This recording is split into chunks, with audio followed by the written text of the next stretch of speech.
My mom let my brother and his wife live in our house. My brother's wife blew up, pregnant? That doesn't change a thing.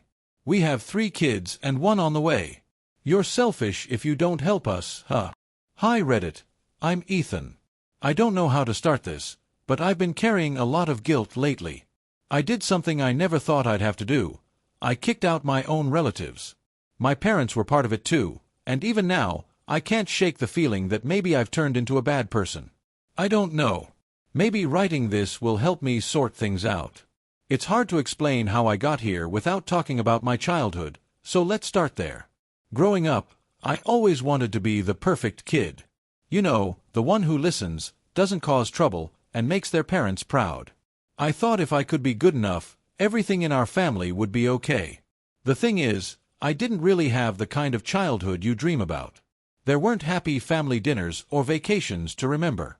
My dad worked construction, long hours, hard labor. He'd come home exhausted, and sometimes he'd snap at us for little things. My mom was the quiet type, always cleaning or cooking, like she was trying to make herself invisible. She never yelled, but she didn't smile much either.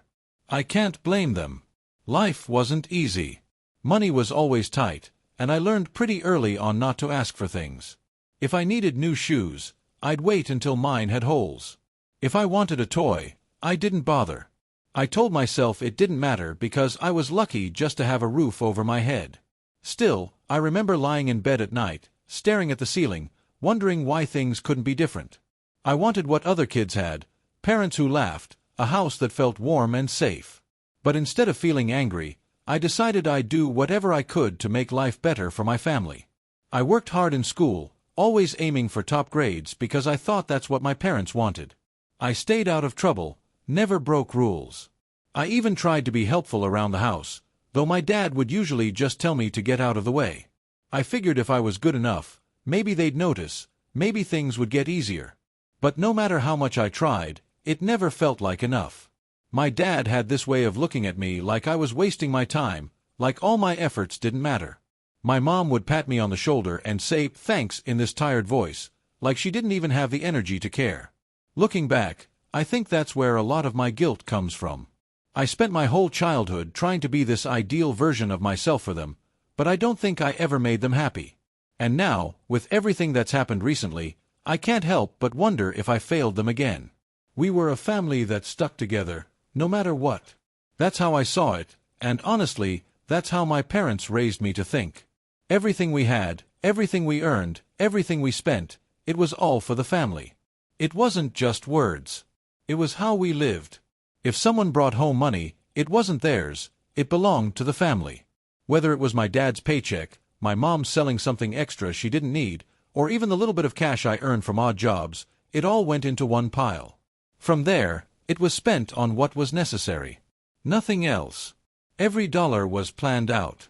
Food, bills, basic clothes, school supplies, those were the priorities. If something broke, we didn't replace it unless we absolutely had to. Even then, my dad would try to fix it first. There were no splurges, no treats, and definitely no spending on wants. In our house, it was always about needs. When I started working little jobs as a kid, it felt normal to give my earnings to my mom.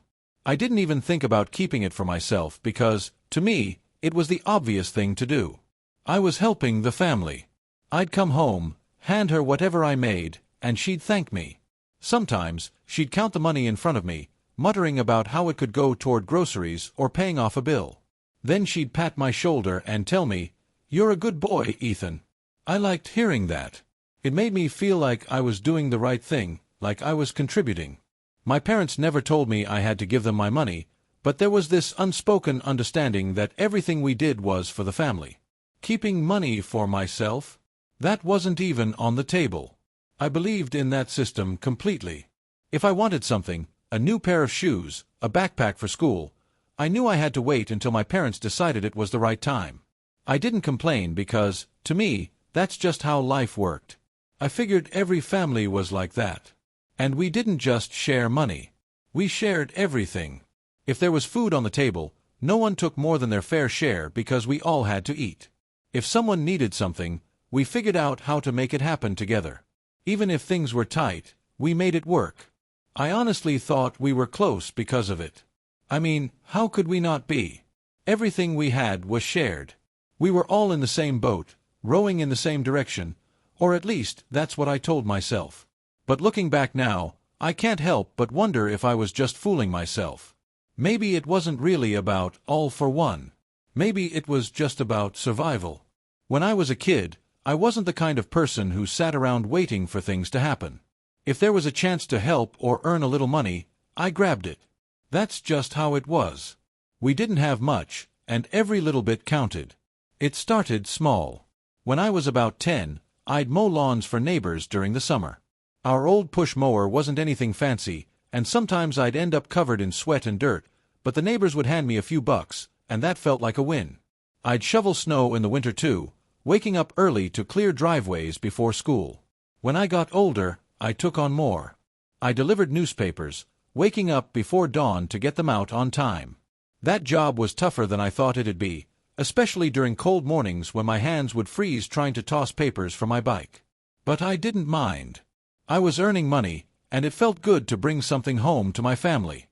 There were other odd jobs too: walking dogs, cleaning garages, helping neighbors move furniture. Anything people needed, I'd do.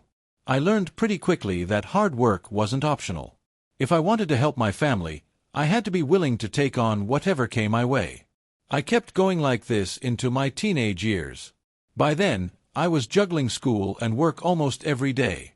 My grades were good, but there were nights when I stayed up way too late, trying to finish homework after a shift. It wasn't easy, but I figured it was worth it. Then everything changed. I remember the day it happened, my dad's accident. He came home from work earlier than usual, which was already strange. But the way he walked through the door, hunched over and wincing, told me something was wrong. He barely got 2 steps into the house before my mom rushed over to help him. "What happened?" she asked, her voice sharp with worry. "Slipped," he grunted, waving her off like it wasn't a big deal. "I'll be fine." But he wasn't fine. Over the next few days, it became clear that this wasn't just a small injury. He could barely move without groaning in pain, and even sitting in his favorite chair made him uncomfortable. My mom tried to get him to see a doctor, but he kept brushing her off. "It'll get better," he kept saying. It didn't.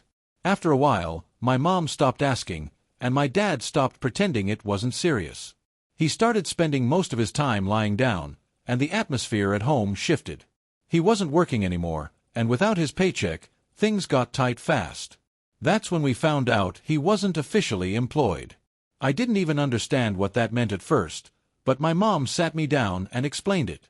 No insurance. No compensation. No help. I remember staring at her, trying to process it. "So, what do we do now?" I asked. She didn't answer. She just looked at me with this tired, helpless expression that scared me more than anything else. When my dad's accident happened, we didn't realize how bad things were at first. He thought he could shake it off, like he always did with every scrape and bruise from work. But this time, things didn't get better. At first, it was just pain. He'd walk slower, groan when he sat down, or rub his back after standing for too long. He still tried to go to work, though, because that's the kind of person he was. No excuses, no days off, just show up and get the job done. But it didn't last long. One day, his boss called him into the office. They had already replaced him with someone else, a younger guy, someone who could move faster and didn't have a back injury slowing him down. My dad came home that day with a blank look on his face. He didn't say much, just sat at the kitchen table staring at his hands. "Did they at least pay you?" my mom finally asked, trying to keep her voice calm. "No," he muttered, barely loud enough to hear. "Said I wasn't official. Said they don't owe me anything." I didn't understand what that meant at the time, but my mom did. She started arguing with him, saying he should fight back, go to someone who could help. My dad shook his head, looking almost embarrassed. "It won't change anything," he said. "They'll just deny it, and we can't afford a lawyer." That was the first time I realized how fragile everything was. My dad had worked so hard for so long, and just like that, it was over. No money, no support, nothing. At first, he kept telling us he'd figure something out. He'd say, "It's just a little pain," or "I'll be fine once I rest." But the pain didn't go away. It got worse. It started with him wincing every time he stood up. Then he started avoiding certain movements altogether. By the end of the first month, he was spending most of his time lying on the couch, barely able to move without groaning. My mom tried to get him to see a doctor, but that wasn't easy. We didn't have health insurance, and every time she brought it up, my dad would snap at her. "We don't have the money," he'd say, frustration boiling over. But it wasn't just frustration, it was fear. My dad wasn't the kind of man to admit when he was scared, but you could see it in his eyes. He knew something was wrong, and he knew we couldn't afford to fix it. We started scraping together every penny we could, hoping to get him some kind of treatment. But no matter how much we saved, it never felt like enough. There were too many bills, too many expenses. And as the weeks turned into months, my dad's condition only got worse. After my dad lost his job, things got desperate fast. My mom and I tried everything we could to get him the medical help he needed, but every door we knocked on seemed to slam shut in our faces. The insurance issue was the first big wall we hit. My dad had worked for years, but because he wasn't officially on the books, there was no proof. No proof meant no benefits, no workers' comp, and no insurance to cover the costs of his treatment. My mom spent hours on the phone, calling anyone who might listen. "He's been working for them for years." I heard her yell one day, clutching the phone like it was the only lifeline we had left. "How can they just throw him away like this?" But the answers were always the same: no proof, no coverage. The system didn't care about loyalty or effort. My dad was just another guy without paperwork, and that meant he didn't exist to them. I joined her in the fight, looking up programs and charities that might help. I spent days digging through websites at the library, printing out forms, and bringing them home for her to fill out. We sent applications, wrote letters, and begged for help, but nothing came through. Meanwhile, my dad was getting worse. His back wasn't just hurting anymore, it was screaming at him. Every movement was a struggle, and he started snapping at us over the smallest things. I could tell he hated being stuck like that, unable to work or even move without help. Then, something unexpected happened. Our neighbors stepped in. We didn't talk much to the people on our street, but when word got out about what was happening, a few of them decided to help. They pooled money together, organizing little fundraisers to try and cover some of the costs for my dad's treatment. One neighbor even handed my mom an envelope full of cash and said, "It's not much, but I hope it helps." It was one of the only times I ever saw my mom cry in front of me.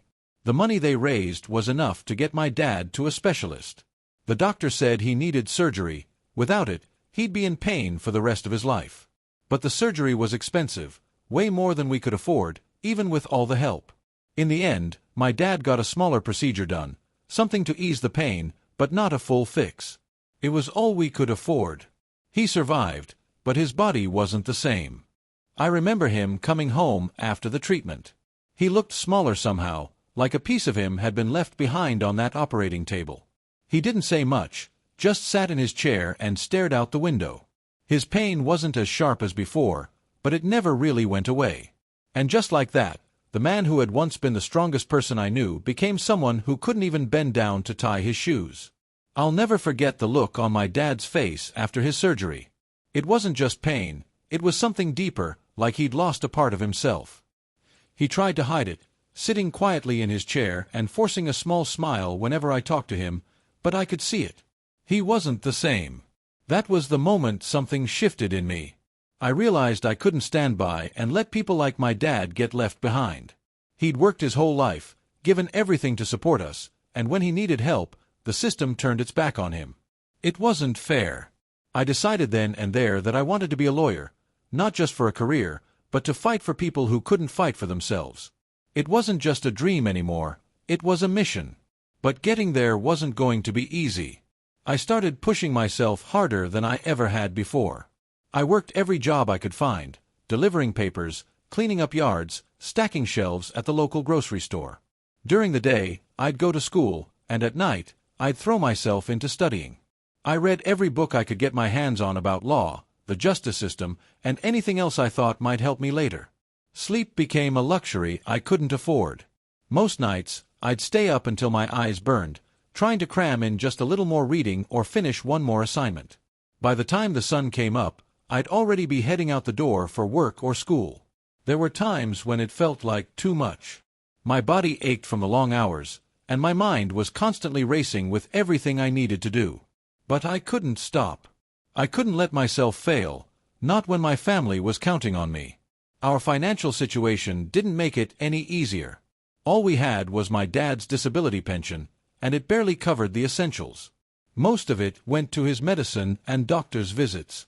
My mom stretched what was left to keep food on the table, but there was nothing extra.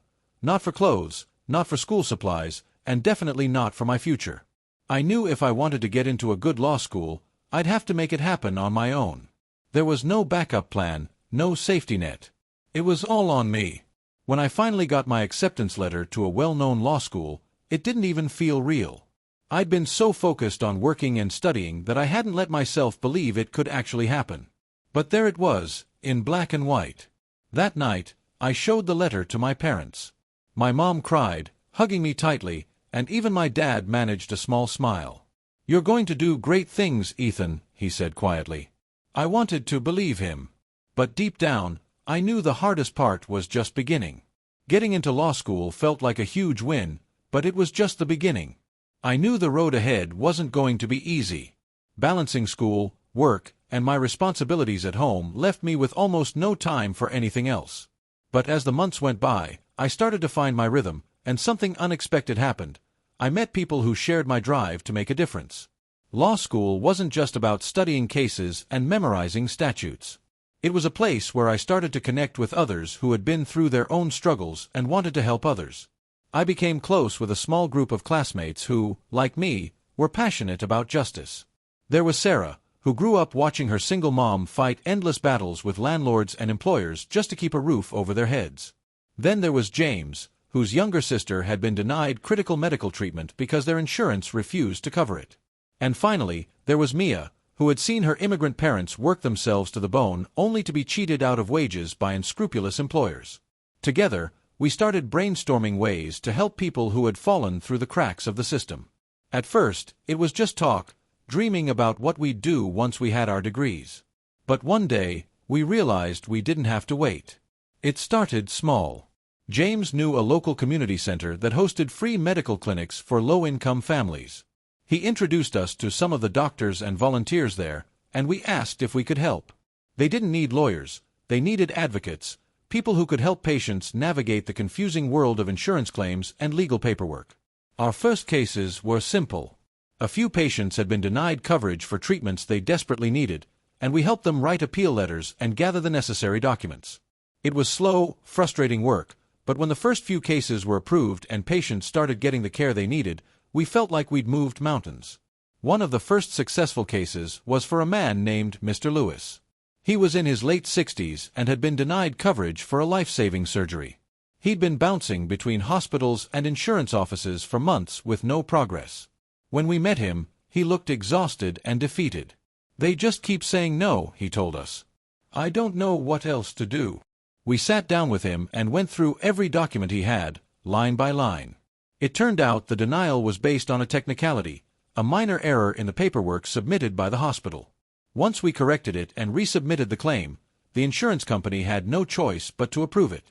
I'll never forget the look on Mr. Lewis's face when he called us to say the surgery was scheduled. As word got out about what we were doing, more people started reaching out for help. It was overwhelming at times. We were just a small group of law students with limited resources. But we didn't want to turn anyone away. That's when we realized we needed to expand. We started working more closely with doctors, nurses, and other volunteers at the community center.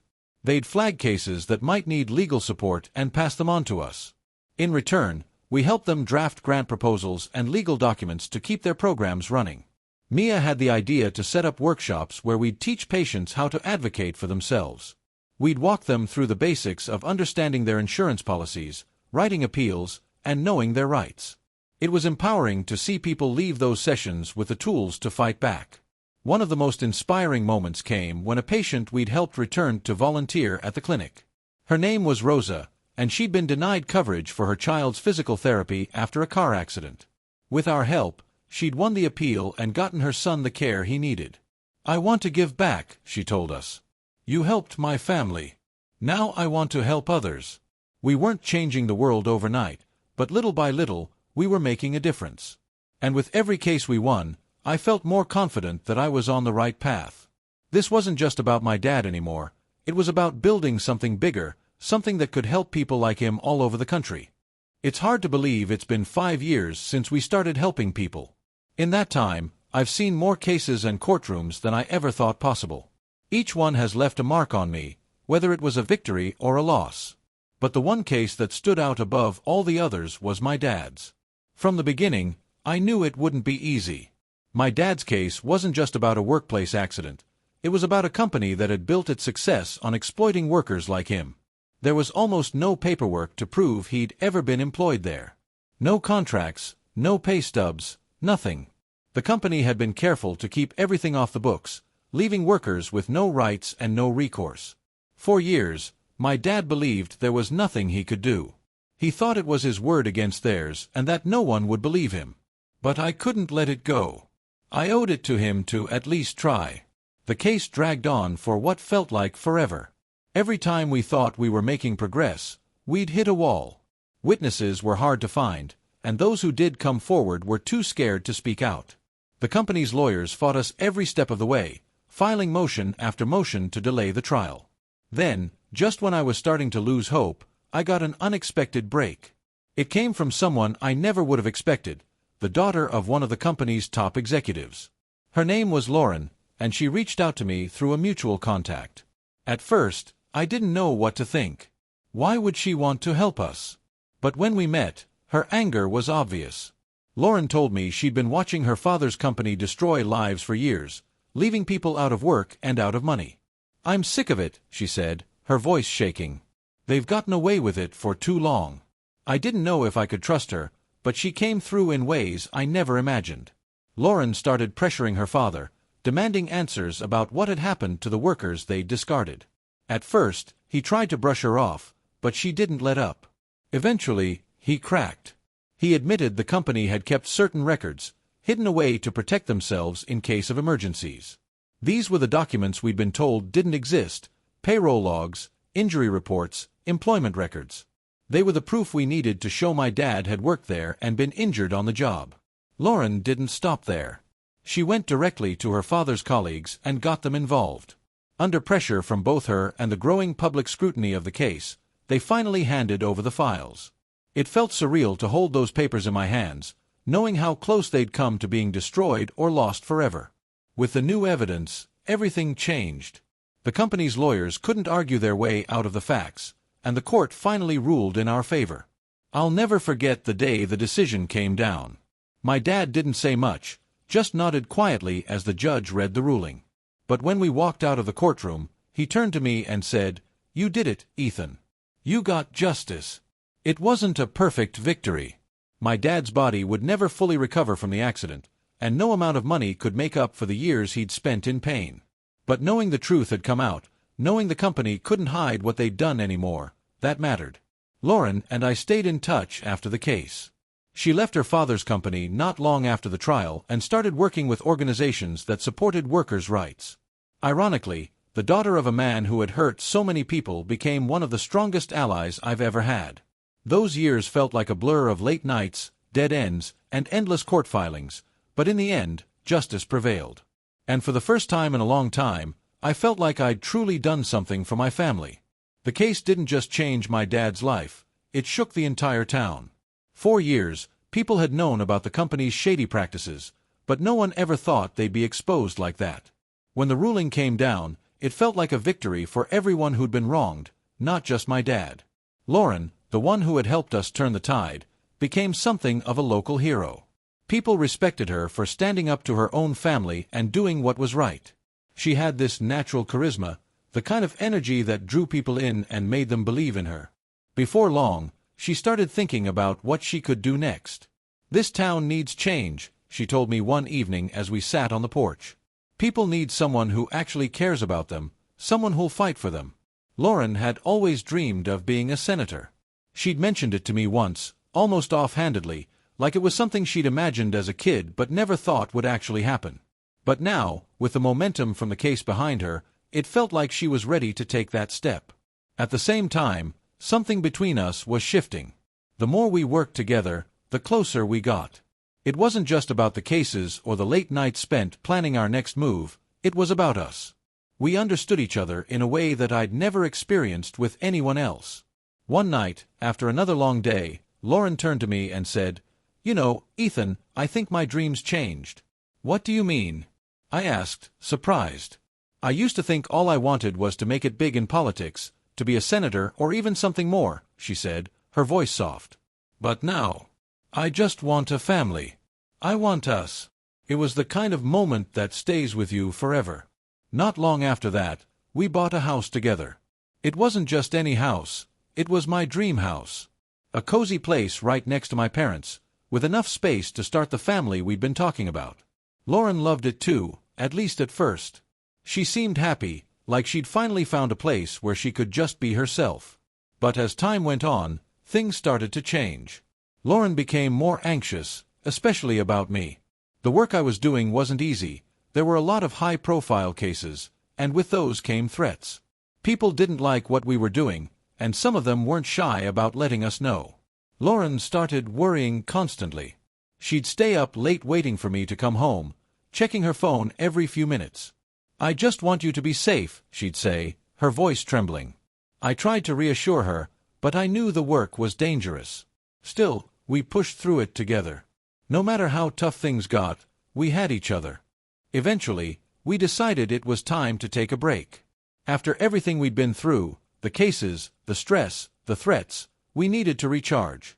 So, we did something we'd been talking about for months. We got married. It wasn't a big wedding, just close friends and family, but it was perfect. I remember standing there, looking at Lauren, and thinking how lucky I was. We weren't just a couple anymore, we were a family. After the wedding, we decided to take a proper honeymoon. Just the two of us, somewhere far away from the chaos of work and life.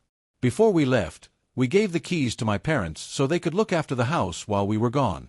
It felt like the start of something new, a fresh chapter for both of us. For the first time in a long time, I felt like everything was falling into place. The first call came late at night, at exactly 12:38 a.m.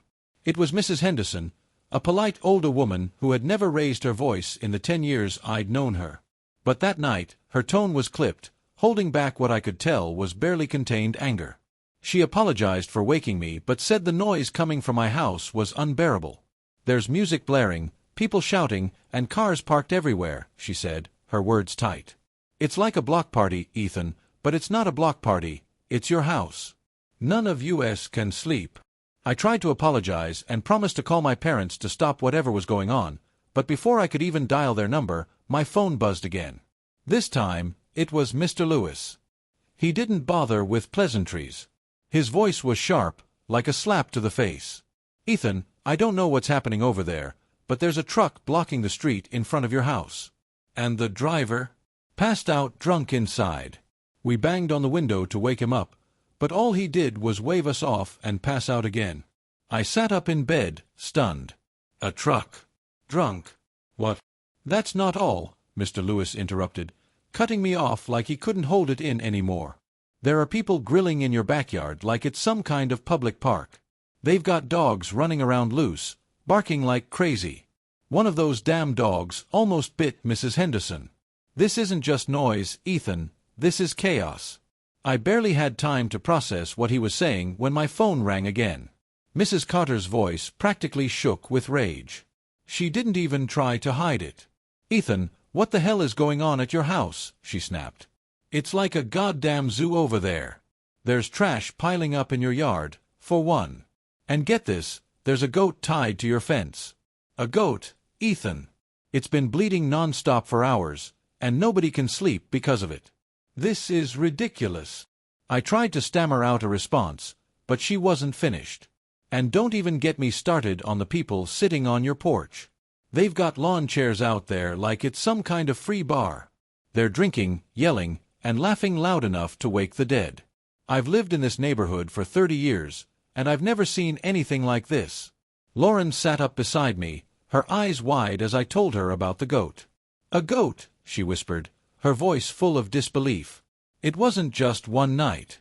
That call from Mrs. Henderson was just the beginning. The complaints started pouring in, not just from her but from practically every neighbor on the block. The next day, Mr. Lewis called again, angrier this time. He said the dogs from my backyard had started digging up flower beds, ripping through Mrs. Carter's garden like it was their playground. He said she was absolutely furious and that I'd better do something before things got worse. Later that night, Mrs. Henderson called back. Her voice was shaky, but it wasn't just exhaustion. I could hear the anger bubbling beneath the surface. She told me that the people on my porch were still there, drinking and laughing loudly like they didn't have a care in the world. "This isn't your house anymore, Ethan," she said, her voice cutting. "It's a public party zone." By Tuesday, it was clear the problem wasn't going away.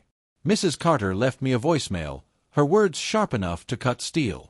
"Your house is a disaster. There's trash all over the street. Bags ripped open, garbage spilling out everywhere. It's attracting pests, Ethan. Rats. Rats. If this doesn't stop, I'm calling the city." On Wednesday, I got another call, this time from Mr. Lewis's wife. She said the goat had gotten loose and wandered into their yard, eating their bushes and leaving droppings everywhere. Then she mentioned that someone had parked their car halfway on my lawn, completely tearing up the grass. By Friday, it hit a boiling point.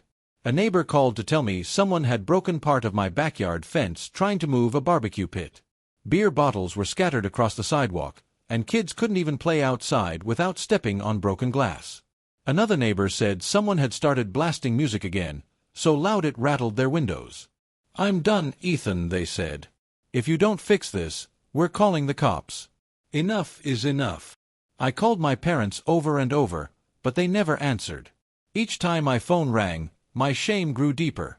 This wasn't just a few complaints. This was my entire neighborhood turning against me because of the mess happening in my house. The house I had worked so hard for. The house that was supposed to be a place of peace, not a nightmare. I trusted my parents. I thought I was giving them something good, something they'd enjoy. Instead, it had turned into this, a disaster I couldn't even begin to untangle. Toward the end of our honeymoon, my parents finally picked up the phone. I had been calling for days, frantic and overwhelmed from the endless complaints from neighbors. When they answered, I could hear the casual indifference in their voices, as though nothing was wrong. "Hey, son," my mom said. "Is everything okay?" "Okay." My voice rose, the anger and frustration spilling over. "Mom, the neighbors have been calling me non-stop. They're furious. There's been music blaring, people fighting, trash everywhere, and why the hell is there a goat in the backyard?" There was a pause before she answered, her tone calm, almost dismissive. "Oh, the goat. That's Pete's. He brought it over during dinner. You know how much he loves his animals." "Dinner?" I snapped. "Mom, the neighbors said it's been like a block party at my house for days. They said the street is blocked, people are yelling, and dogs are running loose. What's going on?" "Ethan," she said, her voice sharp now, "we just invited a few of your dad's friends and some family over for dinner. That's all. We've been cooped up too long, and it was nice to catch up." "You make it sound like a crime." "Mom, it's not just dinner," I shot back. "There's trash everywhere. People are sitting on the porch drinking like it's a bar. The neighbors are furious. I've been apologizing to them all week." She didn't miss a beat. "We were just living for the moment, Ethan. Your father and I gave you our last dime to make sure you could go to law school and have a better life. And this is how you repay us? By accusing us of ruining your house." "Mom, I'm not accusing you. I'm telling you what's happening. The neighbors said the dogs tore up flower beds. People were fighting in the street. A drunk guy passed out in a truck and blocked the road. How is this just dinner?" "It's family," she said firmly, like that explained everything. "Family doesn't abandon family. And you went off on a fancy vacation while we were here with nothing. Did you even stop to ask if your father has enough money for medicine? Did you ask if we have enough to live on?" I froze, the weight of her words pressing down on me. I wanted to argue, to tell her that I'd done everything I could for them, that I'd worked myself to the bone to make sure they were okay. But she didn't stop. "You don't respect what we did for you, Ethan," she continued. Your father worked his whole life to give you what we couldn't have, and I held this family together. We sacrificed for you. Now, you're acting like we're the problem." The guilt hit me hard, but it was mixed with a deep frustration.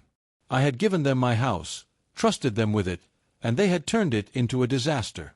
But here they were, turning the blame back on me, as if I were the one who had done something wrong.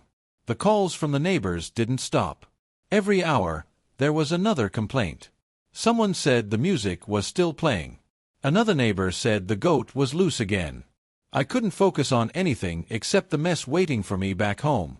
Lauren was watching me as I ended the call, her expression a mix of sympathy and exhaustion.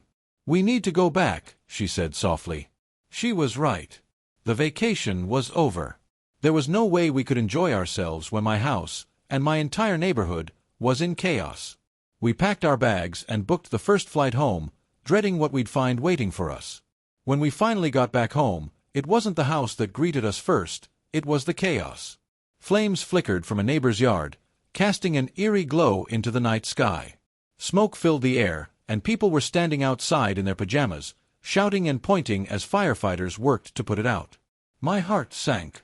Lauren gripped my arm. "Ethan, what happened?" I barely had time to answer before Mrs. Henderson stormed over, her face red with fury. "Your house," she yelled. "Your family. This is because of them." "What? What are you talking about?" I asked, confused and panicked. "The barbecue," she snapped. "They left it unattended. It tipped over and caught my fence on fire. Then the flames spread to the shed. It's a miracle it didn't reach my house." I turned toward my house, and there was my mom, standing calmly on the porch as if nothing was wrong. She waved us over, as if we'd just returned from the grocery store. "What's going on?" I demanded as we reached her. "Short circuit," she said flatly, waving a hand toward the fire. "These things happen." "What are you talking about?" Mrs. Henderson said it was the barbecue. "Well, maybe," she admitted, still unfazed. "But they deserved it. She's always complaining about something anyway." I was stunned. "Mom, her shed burned down." My dad, sitting casually in one of the lawn chairs on the porch, just shrugged. "People around here need to relax.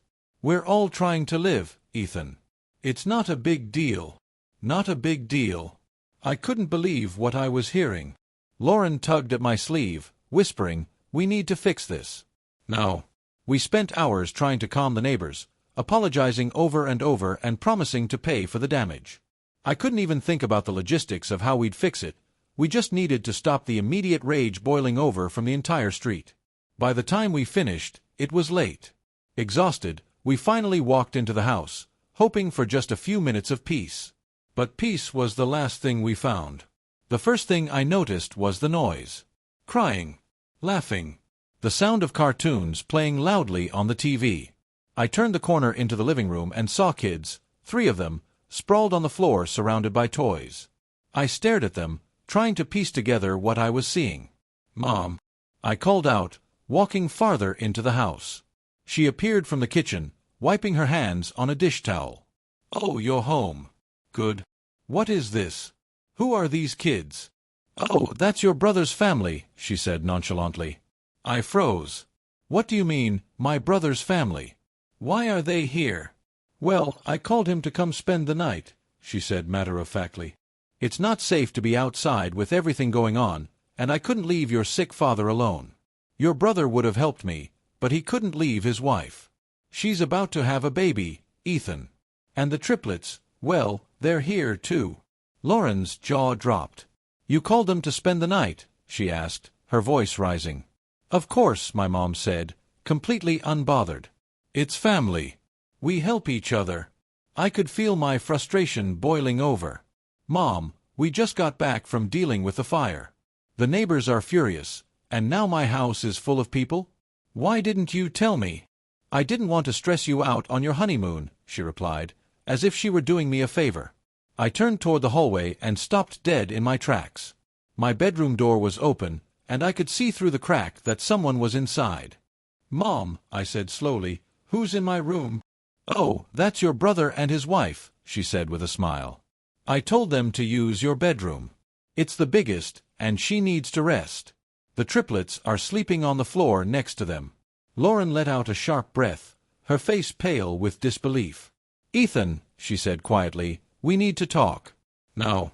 I didn't know whether to scream, cry, or laugh at the absurdity of it all. My house, my neighbors, my life. It felt like it was spiraling completely out of control. My home wasn't just where I lived, it was also my office. I had built my career here, a space where I could focus and work on cases that mattered. But with my brother's family staying, that focus was shattered. At first, it was supposed to be for a night. Then it became a week. By the time 2 weeks had passed, they were fully settled in like they owned the place. The triplets turned the living room into their personal playground, scattering toys and food everywhere. The noise was constant, screaming, crying, cartoons blaring. It didn't matter if I had deadlines or meetings. My brother's children had taken over, and my house was no longer mine. The damage wasn't just limited to noise. Important documents I'd left on my desk were crumpled and smeared with juice one day when the kids got into my office. Another time, I found one of them using my legal pads to doodle stick figures with permanent markers. It wasn't their fault, they were kids, but their parents didn't seem to care. We're family, my brother's wife said whenever I brought it up. Family makes sacrifices for each other. Lauren and I barely had time to think, let alone relax. We were still dealing with the fallout from the neighbors, the fire damage, the complaints, the property destruction. Every day brought another issue to fix, another promise to make. It felt like we were running on fumes, and my house was slipping further and further out of my control. The breaking point came when I walked into the kitchen one day and heard shouting. My brother's wife was yelling at Lauren, her voice loud and full of indignation. You think you're better than us, don't you? She said, her arms crossed. Living your fancy life, acting like this house is only yours. Well, guess what? We're not leaving. You're selfish, both of you. Lauren tried to respond, but before she could, my brother walked in and joined the attack. You've always been selfish, Ethan, he said, his voice cold. You think you're so special because you went to law school and bought a house. But this house belongs to us now. We're the ones who need it. I couldn't believe what I was hearing. What are you talking about? I asked, stepping into the room. My brother turned to me, his face smug. You don't need this place. You and Lauren can buy your own house somewhere else. This one is perfect for our family. I've already drawn up the paperwork. All you have to do is sign it. I stared at him, stunned. You did what? I made it easy for you, he said, as if he was doing me a favor. You'll still be able to work, but you don't need all this space. We're family, Ethan. We need it more than you do. Lauren was furious. Are you kidding me? She snapped. You're staying here for free, and now you're trying to take our house? Do you even hear yourselves? But they didn't back down. My brother's wife crossed her arms, glaring. You're selfish if you don't do this for us, she said. We have kids to think about. What do you have? Work. The room went quiet for a moment as her words hung in the air. I felt a mix of anger, disbelief, and sadness. I'd given my family so much, sacrificed so much, and this was how they repaid me, by demanding what little I had left. My home. My office. My life. Their parents, of course, were on their side. When they found out about the argument, they came over the next day, acting as if they were mediators, but it was clear whose side they were taking. We're a family, Ethan, my mom said, her tone heavy with disappointment, like I was the one in the wrong. Your brother has a wife and children. They need this house more than you do. You don't even have kids yet. What are you holding onto all this space for? My dad chimed in, shaking his head. You're a lawyer, Ethan. You can afford to buy another house. This one's perfect for them, and family should help family. That's what we've always taught you. I couldn't believe what I was hearing. My house, the one I had worked years to afford, was being treated like a community resource, a prize to be handed out to whoever my parents deemed more deserving. I should have known better. As a lawyer, I understood the legal side of things.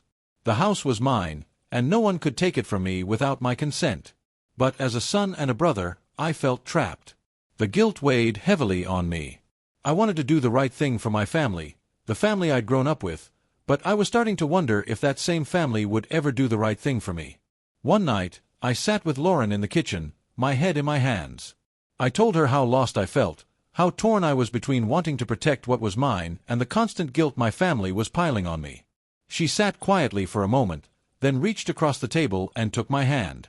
"Ethan," she said softly, "you've been so focused on being a good son and a good brother that you've forgotten something."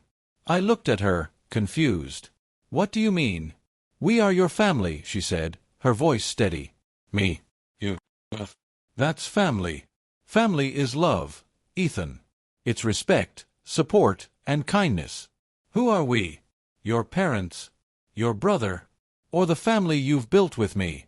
Her words hit me like a lightning bolt, and before I could respond, she added, "And there's one more thing. I'm pregnant." I stared at her, my mind racing. "You're what?" "We're having a baby," she said, smiling, though there was a hint of nervousness in her eyes. "I wanted to tell you sooner, but there's been so much going on." In that moment, everything changed. My perspective, my priorities, it all shifted. I realized I did have a family, one I had been so caught up in trying to protect from everyone else that I hadn't seen what was right in front of me. My family wasn't the one that yelled at my wife or demanded my house. It was the one sitting with me, the one I was building with Lauren. "I want comfort and protection for my family," I said finally, my voice firmer than it had been in weeks. "And I'm not going to let anyone yell at my wife. Not anymore."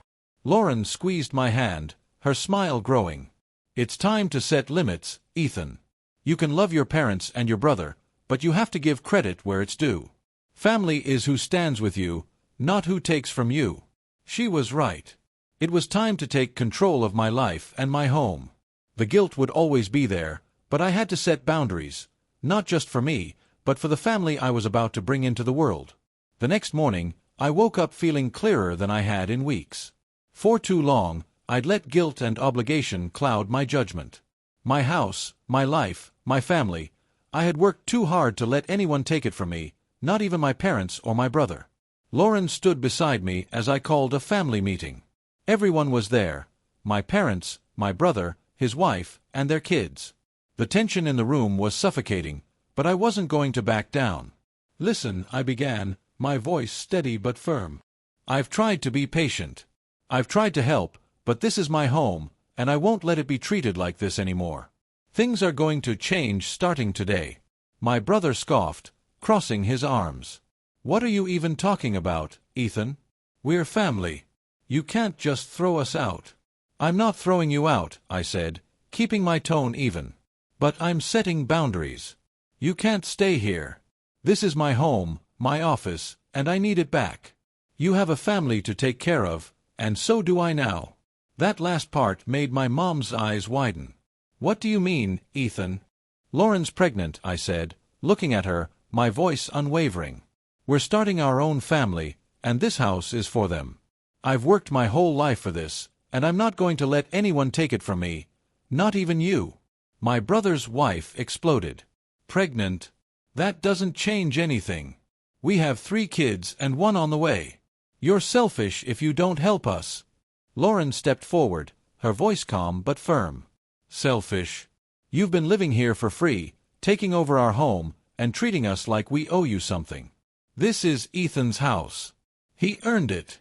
And we're done feeling guilty for something that was never yours to take." My brother looked furious. "You think you're better than us, don't you?" "No," I said, cutting him off. "But I've had enough. You need to leave. I'll give you a week to figure things out, but after that, I expect my home back. This isn't up for debate." My mom tried to interject, saying, "Ethan, we're family. You can't just." "I can," I said, my voice stronger than it had ever been with her. "And I will. Family doesn't mean letting people walk all over you. I love you, but this is my house, my life, and my future. It's time for you to respect that." There was yelling, arguments, and a lot of guilt thrown my way. But I didn't budge. For the first time, I stood my ground, not as a son or a brother, but as a husband and a soon-to-be father. A week later, they left. The house was quiet again, but it wasn't just the silence that felt different. It was the sense of peace. My wife, my family, my future, It was finally mine to protect. Lauren hugged me that night, her hands resting on her growing belly. You did it, Ethan. You stood up for us. I nodded, feeling both relieved and exhausted. I should have done it sooner. It's never too late, she said, smiling. And she was right. Family is important, but boundaries are too. For the first time, I felt like I was building something solid, something real, something worth protecting. My house, my family, my life. I wasn't going to let anyone take it away again.